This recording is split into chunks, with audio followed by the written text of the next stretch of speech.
This person can drive around me.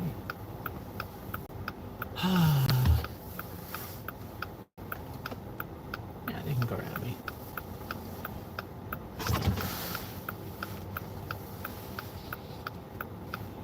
So, new areas sometimes can be challenging to navigate around, especially given that the house numbers aren't listed on the online app yet, so you're just kind of guessing where you're going. But this will be another maybe half an hour ride, I think. It's been a good day today. It's been a good day. We'll just stand by and wait for our ride. This is the fun part of the job. Actually, many drivers might not appreciate this part, waiting, because you're not making money when you're waiting. But I don't mind, because I get people trying to get out of the house. And oh, here he is. Hey, For Fraser? for Fraser, welcome. How are you? Nice to meet you. Yeah, you too. How are you? My name is Binyam. What's cool? I believe you. Shall I turn up some heat back there? No, it's okay. I've got a big parka. Oh, I see that. I see that. Fraser, am I just dropping you off at any of the, like, where would you like me to drop? It's the hangar. The hangar. Yeah, Oh, okay, so- awesome. It'll take me right there then. Yeah. Awesome.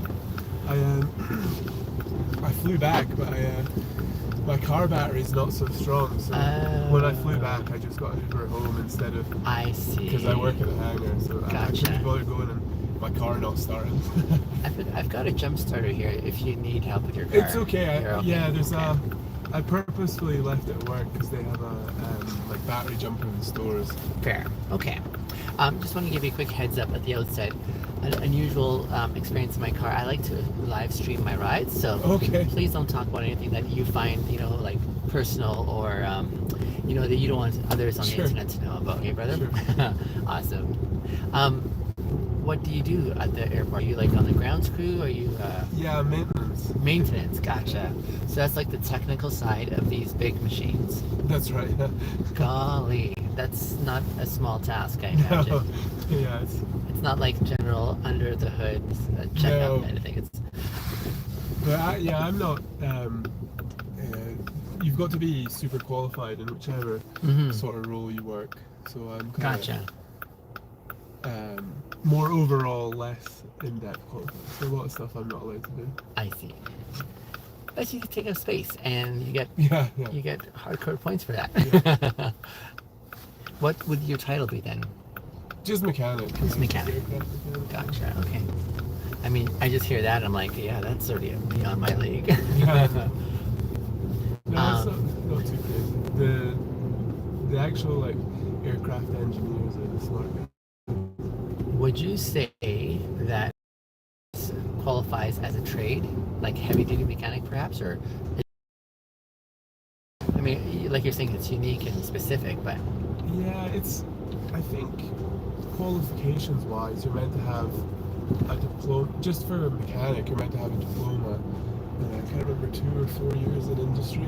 okay. Whereas, for the engineers or the avionics guys, you have to go to school, Okay. and then theirs would be more like a trade. But before I moved to Canada, I did my Red Seal sort of. Short time you acquire the Scottish accent Yeah, as well. yeah. I am Yeah. enjoying it as well, though. Yeah, it's good. I find my accent's not as strong as much. It's not like kind of brave part, No. The accent you expect to hear. Can you accentuate like Braveheart, like that level, or I could try, but I don't want to. no? And I'm not asking you to, but you can though, eh? Yeah. And when they did it, as you watched that movie, was it over the top, or was that actually like legitimate? That's a flavor that you can get. Yeah, there's definitely people. I think if you come from the cities, that's what most sort of people from the cities sound like. Okay. Like Glasgow, I think has Yeah. this. Like, I think the southern U.S. Accents are quite easy. Oh, But like some of the less like obvious US, like a more generic US accent, and kind of some of the generic Canadian accents. I think are quite specific ones. I was hearing some news reports from some folks in New York, and I was just listening to this news conference or news press release. The individuals from like whatever island, Staten Island. Oh yeah. It was accent. It was just and I mean it wasn't like they were aware that they were doing it, but I'm like I rarely hear it, but when I hear it now, I'm like, yep, there it is, you know. So so the Kiwi and the Aussie accents I struggle with. The Irish and the Scottish I also struggle with, although it might seem obvious to you. No, you know, that's the biggest one I get when people like ask where I'm from.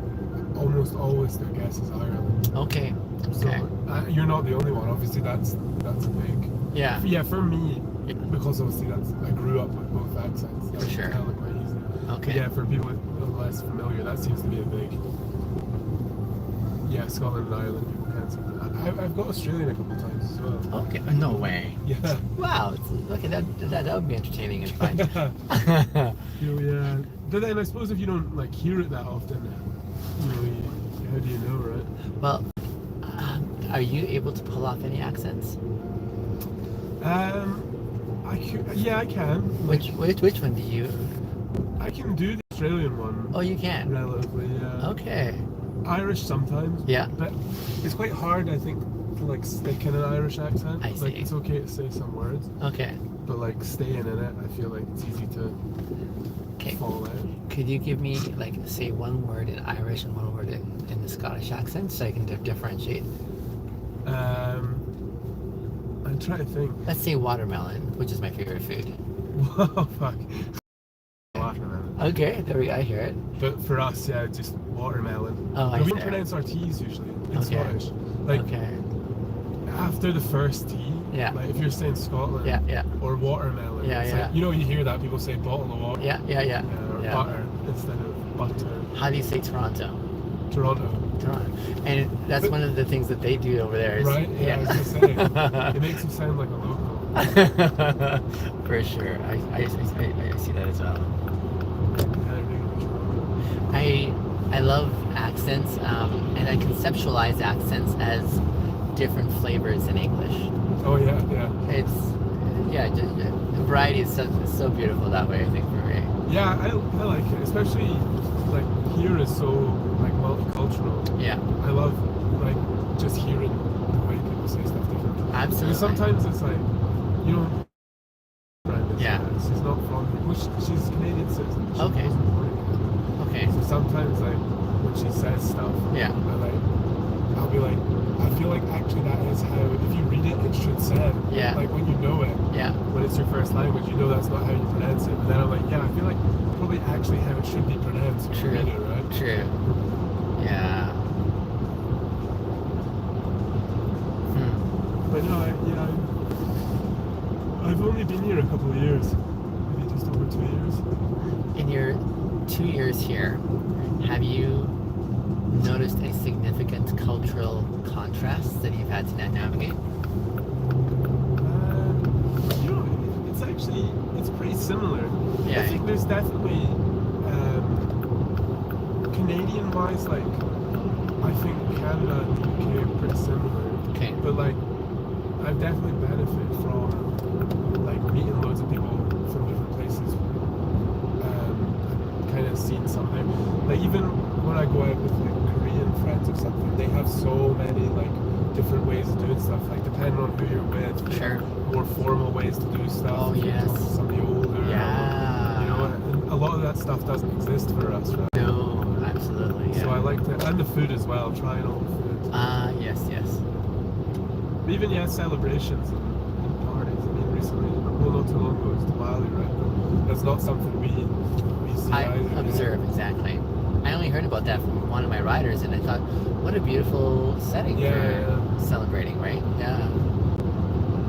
But no, it's super nice. We don't have.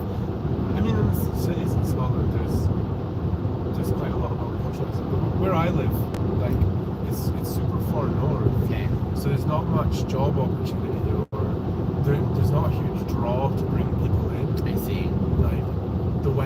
not fantastic. Right. And then there's not a huge amount of industry. So unless you kind of grow up there, know someone there, or born there, there's not a whole lot of reason to end up there. To be there, yeah. Yeah. So And if you do go there, they'll probably look at you sideways saying, yeah. There's definitely a few people, but it's not nothing like here, right? okay. So, and then you'll find a lot of people there if they're not from, like, or if they're sort of mixed. Yeah. The majority of people will be half Scottish, half something else. There's not a lot of people who actually move there. Gotcha. If I were to move to Scotland, what are some top, what are the top 3 things you'd say you need to be aware of this to be able to do well contextually or socially there?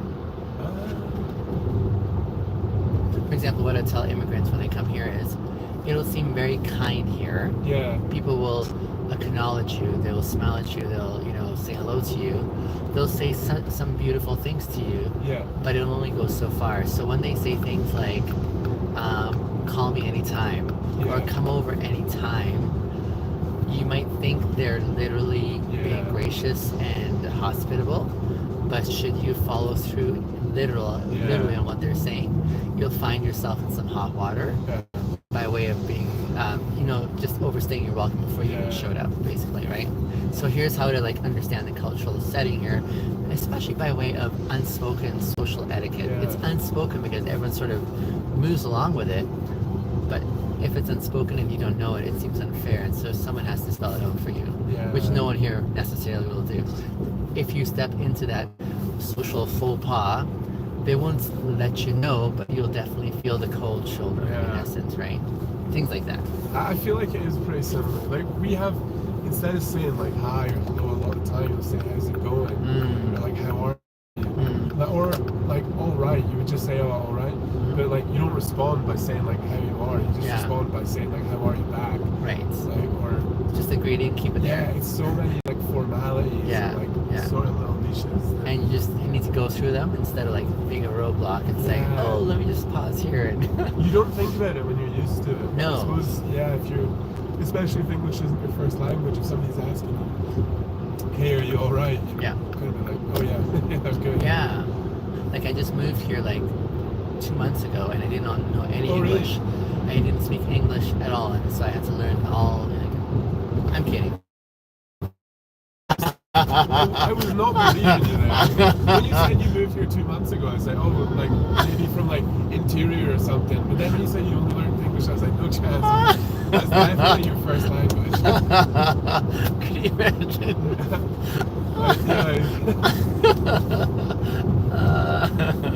Did you grow up in Calgary? No, I grew up in BC. I was gonna say, it doesn't sound like an Albertan accent. See, I grew I was born in Ethiopia. Oh, really? I was, but I grew up in Kenya. Yeah. And they're having been colonized by the British. I learned English there. When I moved to Canada, I was very young, at 8 years old. However, I had a very strong speech impediment by way of stuttering. Yeah. And so it took me some time to work through that.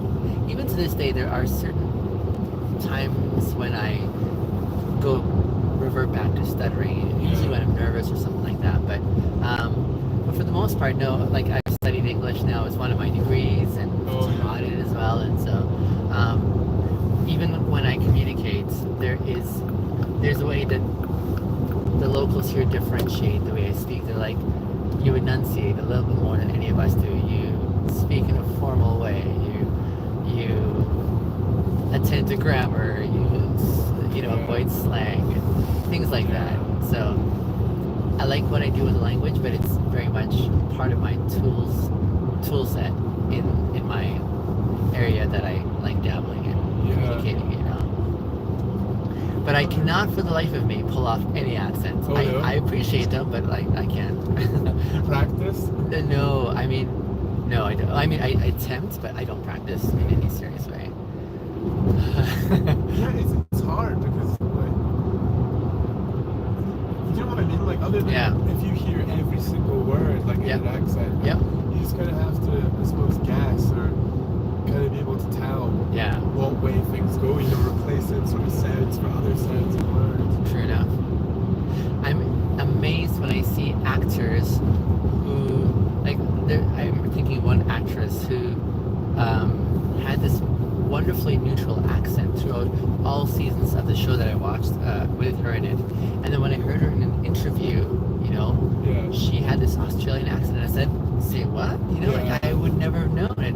And I've heard that they even have voice coaches who come onto these teams for actors to help coach them in the right pronunciation and utterances to make a more compelling acting gig, you know. And I'm like, wow, that's a lot of investment and work and practice for sure.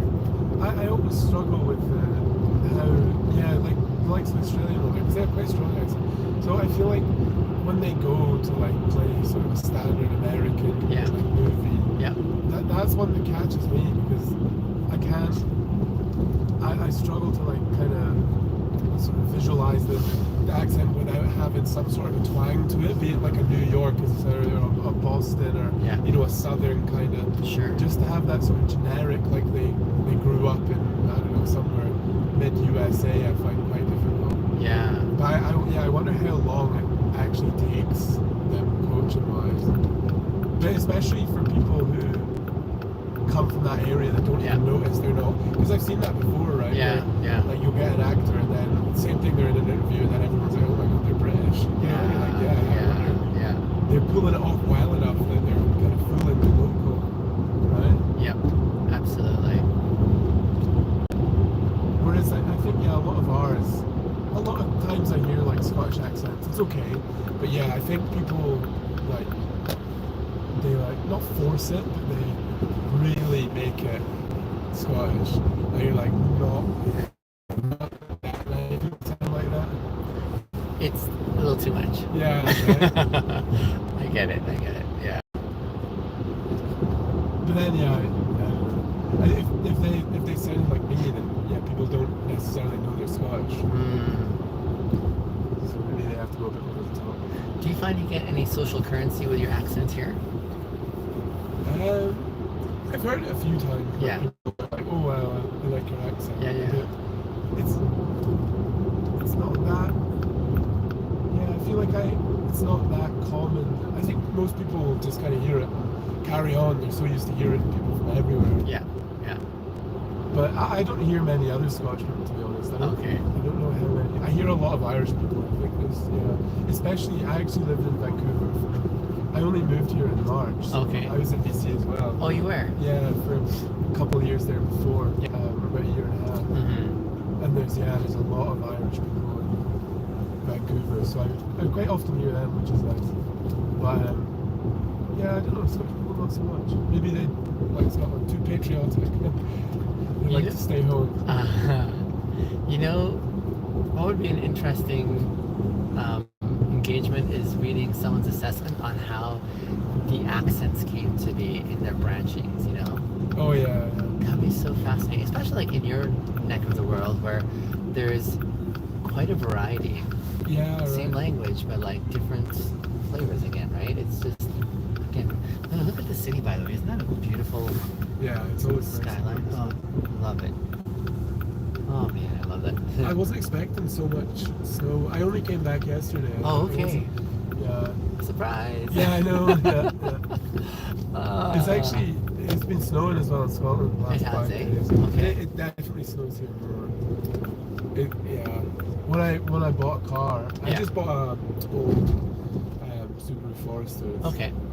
15, 16 years old. Yeah. But I was just like, I feel like my confidence in snow is still not 100%, right? Gotcha. If you're not used to it. Yeah, exactly. Yeah, so I was like, I've got good winter tires on, all-wheel drive and stuff. I just wanted to make sure I was fully equipped. Yeah, the last thing I want is to... You see people at the side and stuff. Oh, totally. Especially at the initial onset of winter with snow. I think there's just a bit of a graduation that most people have to sort of navigate in appropriating. Exactly, yeah, and I see so much that I'm like, oh, there's another person who's having a bad day on the side of the road. Oh, it's the kind of thing that happens not on your schedule. No, I think as well, when it starts right, you've always got that awkward temperature of kind of going positive, negative, where stuff starts melting, freezing, right? Exactly, yeah. somebody did tell me, maybe you can confirm that Sure. when it stays minus, if it snows, Yes. and then it stays minus, the road is actually not too bad. Like, Yeah. as long as it doesn't start to melt and freeze again, once you have that Exactly. layer of snow, and Exactly. it just builds on top, it's not as, is that right? Yes, like you'll actually see dry, bare roads at that time, but that's usually on the main Yeah. arteries. But on the side ones, what tends to happen is there's ice. Yeah. And that ice, because they haven't quite gotten to those areas to like to do the cleanup there, those are the more treacherous ones, because that ice solidifies in a very compelling way. Where Yeah. so the side arteries are the ones where you'll have a lot more challenge or struggle with, especially in hilly areas. But in the main ones, like once it's clear, it's gorgeous. Yeah. So what people do when it gets warm is they'll go and try to break up that ice when it's like thawing, and just try and get it, into smaller pieces per se, because it's far more accessible. When it's super cold though, like you were saying, when it's super cold, it's fairly decent for sure. Yeah, it's still getting. I think I flew in here in March. I started, so and I think I managed to hit a cold spell. I found as well the weather apps are completely inaccurate. Like I remember I moved and I'm sure it said it was going to be sunny. And I got here and it was like a blizzard, -29 blizzard. I'd rented a sort of Chevy Malibu 2-wheel drive on all seasons. Oh my goodness. Oh. Yeah, so and I didn't know the city either, right? So I was sliding around. And it's quite an introduction. Yeah. So especially here in Calgary, they say just dress for anything. Be prepared to dress for anything, because it is such a fluctuating dynamic for sure. Yeah, no, it's not my. One of my friends, they considered moving as well, and I would maybe wait until summer or at least spring. Come when it's not so intimidating. Because you do get, compared to yourself. Being in BC, it's so wet, especially by the coast, right? Well, I wasn't at the coast. I was in the interior, so I'm in Kamloops. Not as wet. So it's more comparable here. I was just telling someone recently, like most people when they think BC, they're like, oh, Vancouver, and it's so nice. But I'm like, actually, I was in a different part. The majority of the province is quite similar to here too. I suppose because you're up in the mountains in Kelowna still. Yeah, exactly. Yeah, but that was the thing that got me the most. You can have a minus sort of 20-something day here. And it's beautiful sunshine. True. I really like that, actually. In the winter, you're also going to find what we call Chinooks. You've probably heard of the Chinooks. A very fascinating phenomenon, and it impacts a lot of people adversely in that just severe change in pressure wreaks havoc with their body system. But then there's many of us like myself who are like, ooh, yay, like we're free, and so we relish and it's warm air, is it, the Chinook? It comes in from the mountains, and you can usually see it because there'll be a band, like there'll be a bow in the sky with the clouds, and that's that weather system moving in for however long. It might be like a day. It'll go from -30 to like +15. Oh, I didn't realize it was so drastic. It's very drastic. That didn't make that big an impact. It's a huge impact, and such an impact, like I say. Some people feel it before it even comes, basically. Headaches or arthritis kicks into high gear. So it really, it can impact many in painful ways. But for those of us for whom it doesn't, then very enjoyable. A reprieve for sure. I struggle with sinus issues, so I wonder if that pressure change will adversely affect me potentially. Keep track of that there. It'll be interesting to know then. Because that's the other thing I found in Calgary. Is the air is quite dry. So that too. I had to double up on humidifiers. Oh, okay. That is another element. It's not humid for sure. Especially coming from sort of coastal areas. Where it's far more humid. But with that humid, it'll be interesting again to track from your experience the cool that you feel in the humid zones, like from back home or down the coast, which is maybe mild, but also feels more, sinking in. Is like the humidity, the lack of humidity, but with deeper cold here, I'd be intrigued to find out what that contrast is for you. I did. I thought like, because I was in Vancouver there Yeah. on my days off. Yeah, yeah. And I thought it would totally clear up, but it actually didn't too much. I thought as soon as you kind of touch down the high humidity, it would, almost like that movie, you just Sure. breathe and you're like, Yeah. But There you go. it didn't quite work like that. But it's you just got to be prepared, right? You just got pockets full of chapstick. Get them by the bulk, right? Yeah. Have one for each garment. Yeah, I'd be interested to see now. I'm gonna, I should have plugged my car in before I left. But, so I might plug it in and then Okay. later I'll come and try it. But yeah, I'm all sorted for starting it. Good. Okay. It just works out easier here to leave it at work, right? In case Sure. something does. It's a shame, in Vancouver they Yeah. have a shuttle service and they have a SkyTrain between the hangar and the airport. So if you fly, you can just get. That's ideal. Yeah, but they don't have that. I think the flight attendants park at the airport here as opposed And then to they in the hangar. Yeah. Right. Yeah. I guess it's kind of telling for the tight budgets that they're working with. You're right. Yeah, I think Uh, maybe Vancouver has a little bit more money to play with. perhaps. Thank you very much. Hey, it was such a pleasure, man. I enjoyed your company. Yeah, for sure. You too. I hope your ship goes uneventfully. I know. Yeah, me too. 12 hours of it though. Oh, that's a long trail, isn't it? Yeah. Hopefully, I hope you have a nice rest of your day. It was nice to Thank meet you. you. Nice to meet you as well, Fraser. Cheers. Cheers. Catch you later.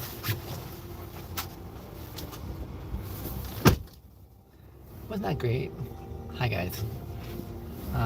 Yeah, I really enjoyed his company. Neat guy. And I came to a different part of the airport than I've ever been to, here in the technician's wing. Yeah, it's pretty cool back here.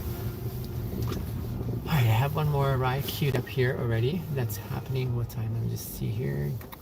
I will touch base with you guys on the next live stream. Thanks for hanging out for a bit. See you on the next one.